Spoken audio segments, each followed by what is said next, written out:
Hey everyone, my name is Sport, and in the last A4 tutorial we ended with a normal single ship takeoff from Andersen Air Force Base. But now that we're airborne, how are we actually going to get somewhere?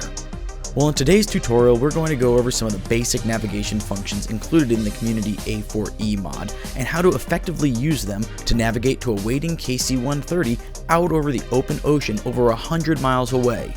Let's go ahead and roll the tape.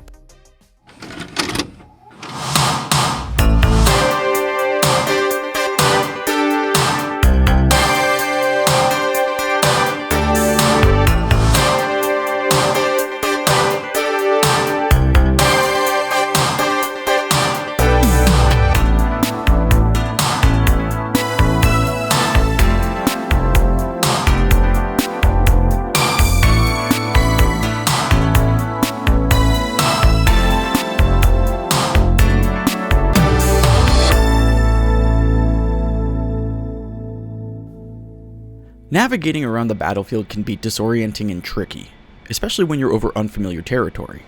It gets even worse over open water, a place you'll often find yourself while flying the A4.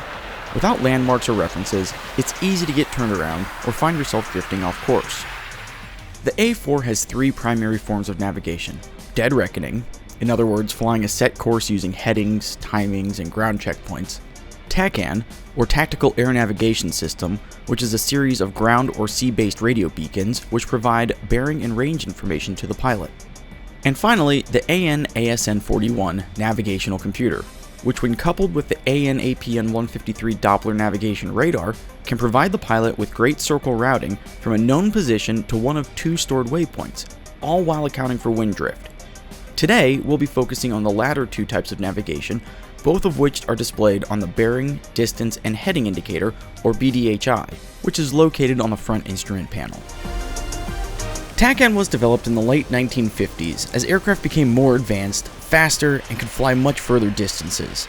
The system consists of a ground-based transmitter operating in the 960 to 1215 MHz ranges and a receiver on board the aircraft.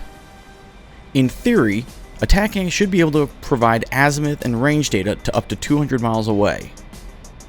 Alright, gonna level off here at 10,000 feet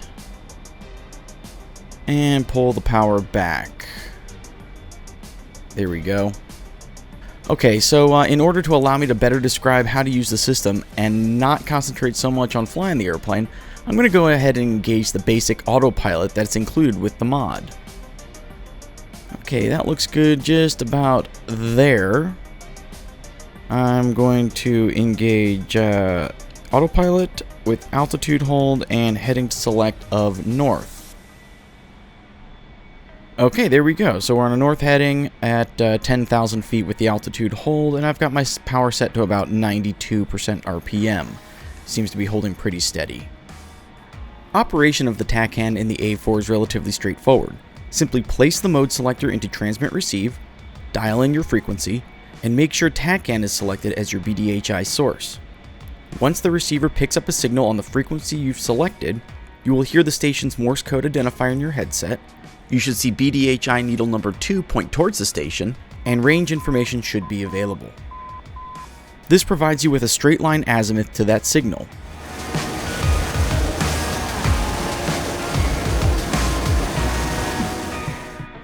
Before we continue, let's just take a second and review how we track and intercept a desired TACAN course. First, we need to build a picture of where we are. Based on our needles, we can see that we are south of the station, heading north, tracking the 360 bearing inbound. However, say we wanted to track the 030 bearing instead. Well, to do this, we'll need to pick a heading that drives us to an intercept of that desired course. I personally like to choose 30 degrees, so what I'm going to do is initiate a 30-degree turn to the left in order to intercept. Now please note that I've doubled the speed of the footage here to help make this description a little bit more concise and so you can watch things happen a little bit more quickly. Now that we're established on a proper intercept heading, you can see the head of the needle start to move in the direction of the course that we want to intercept. An easy mnemonic to remember is that when you're heading towards the station, you want to turn to a heading that pushes the head of the needle towards your desired course. Now it's important to remember that in this example, we're going to need to start our intercept of our 030 course inbound a little bit early. We're only 8 miles from the station, as you can see on the DME, and we need to turn 60 degrees in order to intercept.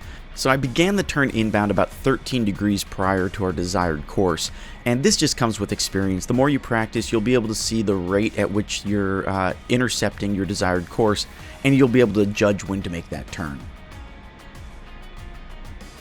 Alright, that should just about do it there. We're only about 2 to 3 degrees off, really close enough to make some small corrections in order to get directly on that 030 course inbound.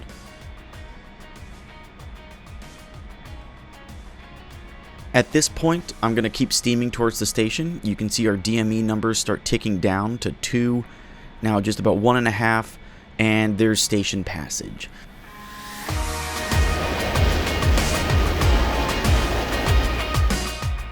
So now we're heading away from the station, as evidenced by the head of the needle pointing behind us and the tail of the needle pointing to the nose of the aircraft.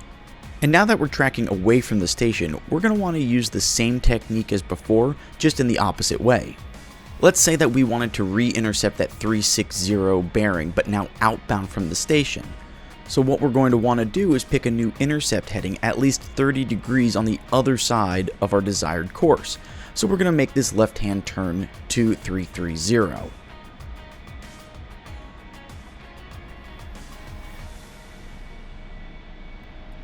Okay, and that should just about do it there. As you can see, now that we have this intercept heading established, you can see the tail of our BDHI needle pulling towards our desired course. So whereas heading towards the station, we push the head of the needle away, when we're flying away from the station, we want to pull the tail of the needle closer. As we get closer to our desired bearing, we're going to wait until we're pretty much right on top of it before we turn outbound.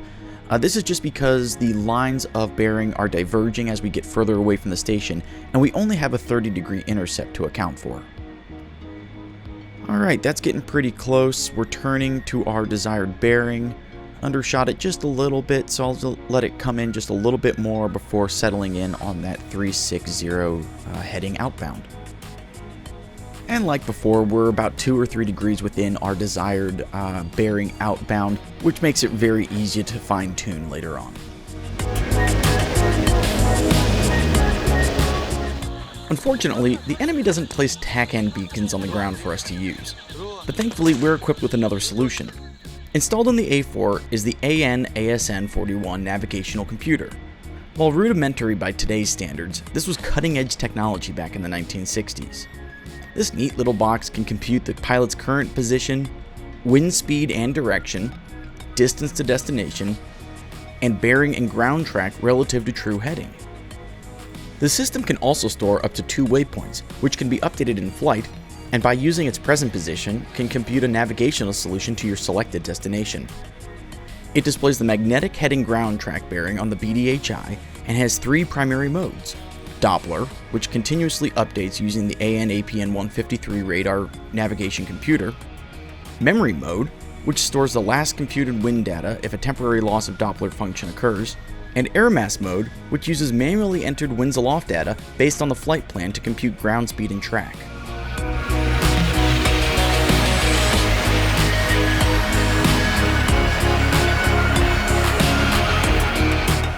Looking at the box itself, we can see the following: our present position in longitude and latitude, the coordinates to our selected waypoint, the local magnetic variation, the computed wind speed and direction, and a master control knob with the following functions: off, where the computer is completely de-energized and you can manually set your present position; standby, where power is applied to the box and your D1 waypoint is displayed.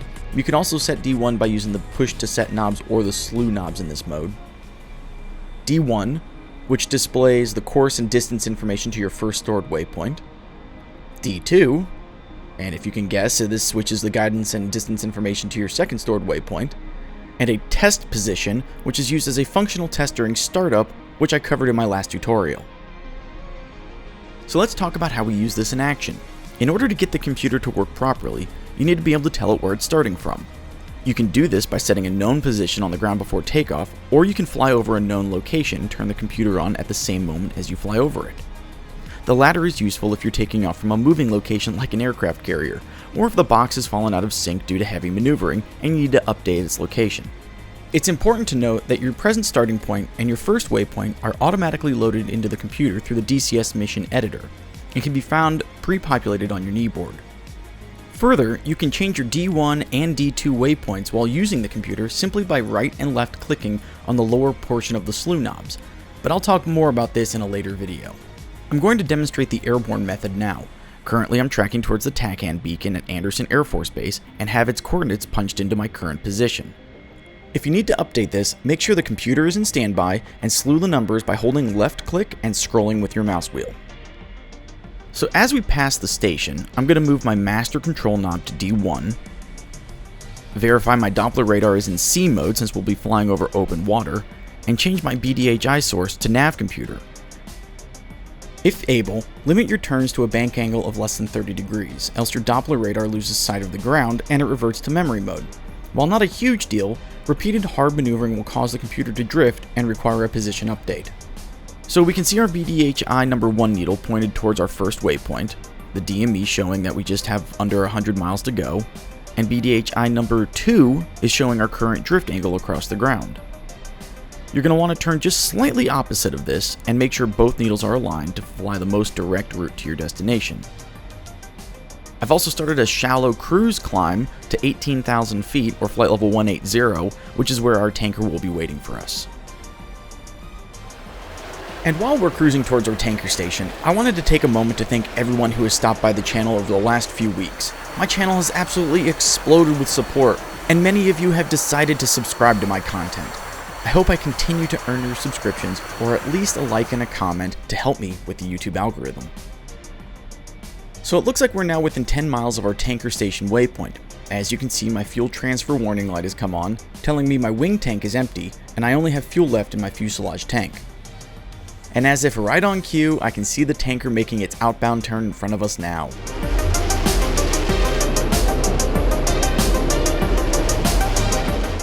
So there you have it. We've successfully used the A4's navigation equipment to find a spot out in the open ocean where we can get some gas. In my next tutorial, I'll be going over the finer points of air-to-air refueling. Thanks for watching, and I'll see you next time.